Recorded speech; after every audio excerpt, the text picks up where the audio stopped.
Today we're going to be making a cave wall, usually made for cichlids, but in this case I'm going to make a 10-gallon, and I've already got the pieces cut so we can get started quickly. Some of the items you'll need, of course, is vinyl gutter. It's U-style. I had to special order it in from Home Hardware, but in a bigger town it might be in stock. You'll also need Aquarium safe silicone. This is a cheaper brand that I can get at Home Hardware as well. If you check on the side, it says safe for aquariums. And I use it for a lot of things on the DIY site. Get a lot of ideas. Need cable ties, 2 suction cups, something to cut with, snips, jigsaw to make holes. You can always use a hole tool here for a drill. That's what I do with my other projects. I'm going to be using suggestions that have been made on the DIY site, and I'm not going to be making the small holes perfect holes. They're going to be a little more creative. Also need a drill, a hacksaw. It's good to have a tape measure all the time. And the lava rock you can get just about anywhere. Comes in about 7 or 8 pound bags, about $3 to $5 a bag. And these have been boiled and washed because they're very dusty. And they're all different, so most of them are fairly red to black in color. You'll also need a throw sheet when it comes to actually siliconing.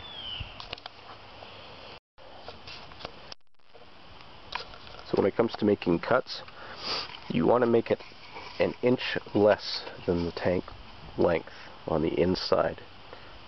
Why? Because I don't want to scratch it when I'm installing it, so it's good to have a little play left to right. So you leave about an inch, maybe 2 inches. I've also sandpapered this a little bit so that it's not as smooth, because then the silicone will stick a little better.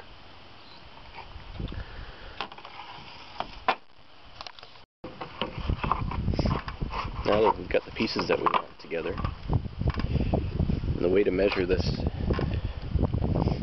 is the height of the tank. The height of the tank is just over a foot. We want to go just a little bit below the height of the tank, so we don't want it to interfere with the filter. So we're going to make this our top piece. So now we got to figure out where we're going to put our heaters and our filters. I'm going to put the heater here, so I'm going to make a mark about the size of the heater with a little extra space. It doesn't have to be perfect as long as the heater fits in. And I'm going to make the filter go here.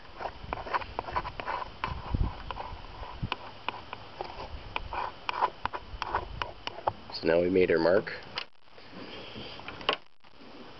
Now we use the snips to cut it out. Be a little tricky.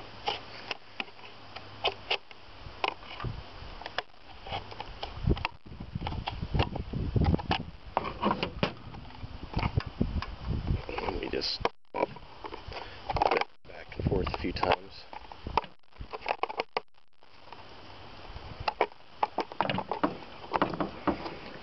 And it should just snap off. For the most part. There.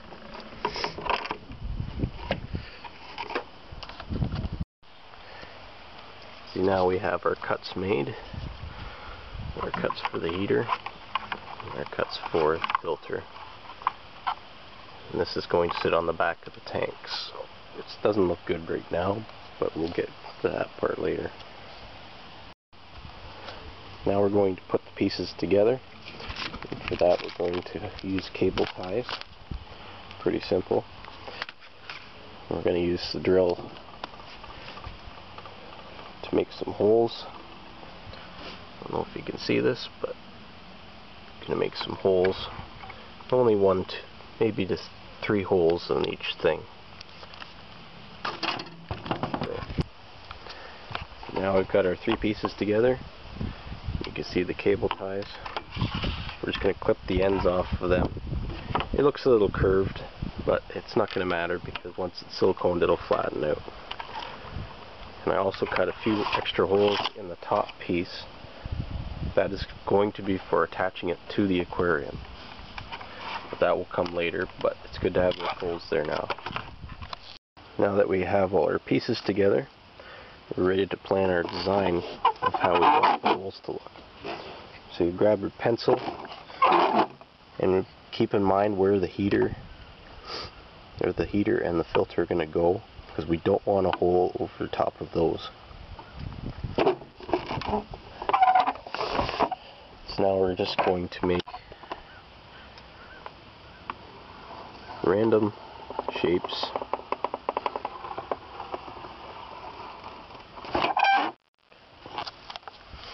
This is our chance to be creative. Sorry about the camera work, I'm not used to this.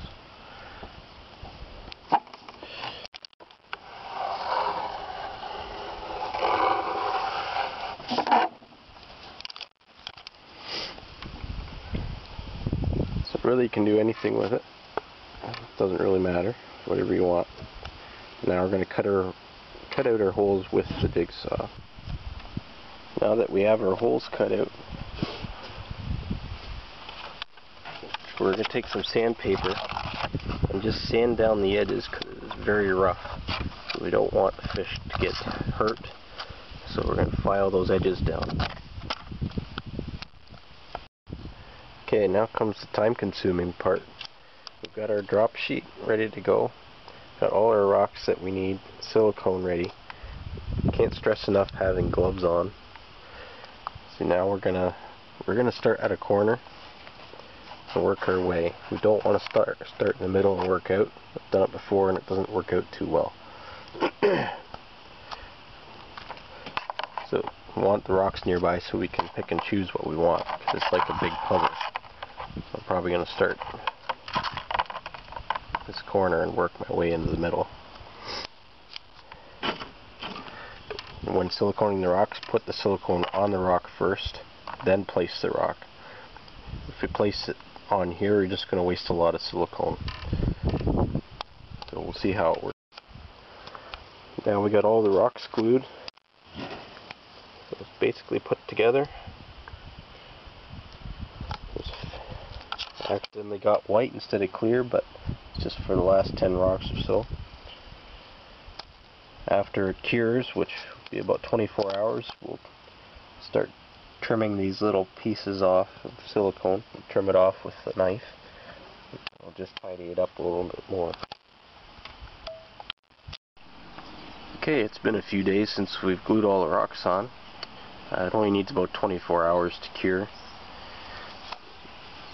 So now I'm going to show you how to attach it to the aquarium. And that can be a bit tricky, but not too hard. Gathered a few scraps of vinyl eaves trough and made a few panels like this. We only need 1 or 2 for a 10-gallon size. We're going to drill a few holes in it so that we can put the suction cups in. And what we're going to do is we're going to drill a hole in the middle of these panels so that we can put them in. Now we have our hole drilled. We'll see if I can get this on camera as to how to put it together.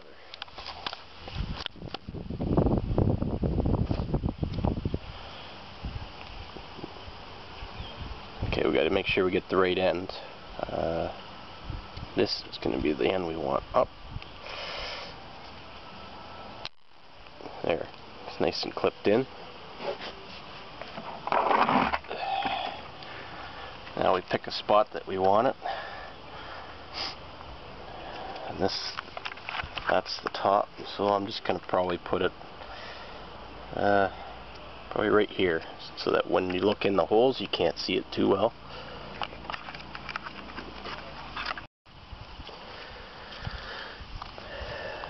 Okay, now we got our suction cup in. I'm just going to do one. So it's only for demonstration anyway. So now, as you see, it's in. When it sits in there, it's offset, so it can sit flush against the back of the fish tank and still have enough room for the suction cup. Now, since there's ledges in here, that doesn't come up very much. So we don't even need to silicone it on. I don't bother. And that way we can move it if we don't like where it is for some reason. Okay, now let's take it to our demo tank here. It's not a 10-gallon tank. It's just a 15-gallon long, just to demonstrate.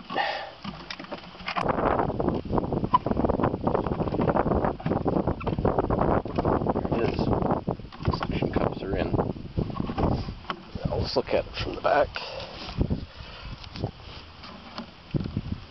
See, it would take a lot of pressure to reef that off of there, so it's good the way it is. Now I'll demonstrate how to attach this to the top.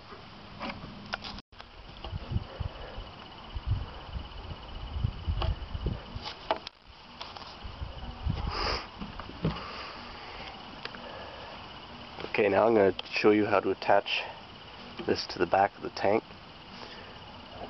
And believe it or not, this can be still done with the fish in the tank. I've done it before.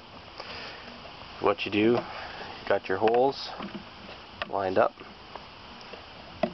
You just take a container, line up against the back, and then drill down through the ledge here. Try not to miss. Now work a hole back and forth. Kind of a sawing motion. Okay. Clean up all the little pieces of plastic that fall off. Keep them in your container so that the fish don't start to eat them. Then put another hole where you want the other one.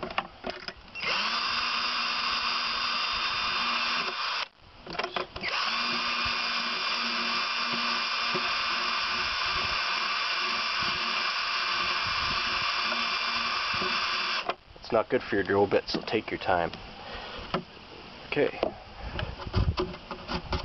Wish I had a 10-gallon tank for this, it would make more sense. Oh, I missed the hole, so it doesn't matter, this is a scrap tank. So now we have spot for zip ties. Put it up through the hole.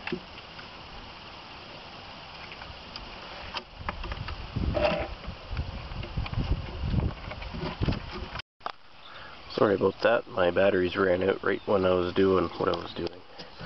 Now it's attached, and we got it attached just below the ledge. Right there, that's all we need. And the heater would go down through, filter down through. So now we'll take a look at the back.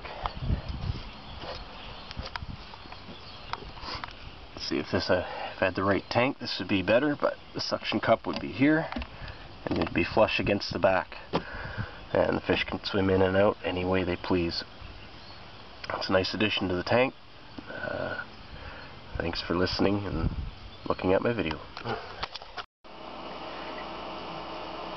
For those who enjoyed the video about building an aquarium background, this is what it can look like on a large scale. I'm very glad I did this project. If anyone actually does this, I actually want to see what they did.